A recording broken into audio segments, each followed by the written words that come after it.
বন্দর কর্তৃপক্ষ এনসিটি পরিচালনা সঠিকভাবে করতে ব্যর্থ হবে। সে নাজুক পরিস্থিতিকে পুঁজি করে টার্মিনালটি তুলে দেয়া হবে বিদেশি অপারেটরের হাতে। এমন চক্রান্তের দাবি তুলেছে সাম্রাজ্যবাদ বিরোধী দেশপ্রেমিক জনগণ নামের বাম মোর্চা। দুপুরে নগরীর চেরাগি পাহাড় এলাকায় সংবাদ সম্মেলনে এ দাবি তুলেন নেতারা। বলেন, গোপন চুক্তি অনুযায়ী ডিপি ওয়ার্ল্ড পরিচালিত টার্মিনাল যুক্তরাষ্ট্র নৌবাহিনীকে ব্যবহারের সুযোগ দিতে হয়।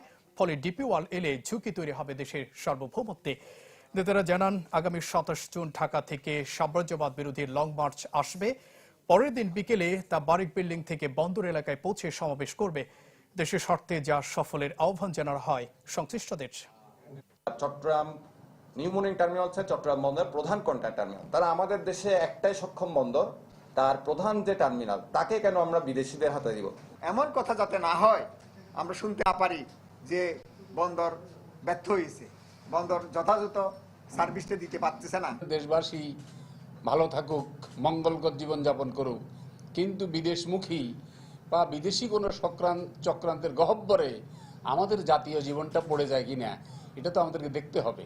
চট্টগ্রামের বীর জনগণ তারা এই বন্দর রক্ষা করার জন্য তাদের যে লড়াই, তাদের যে আন্দোলন এবং তাদের যে প্রতিবাদের শক্তি, তার মধ্য দিয়ে দেশ বিরোধী যে কোনো ধরনের উদ্যোগ শক্তিকে তারা এখানে প্রতিহত করতে পারবে।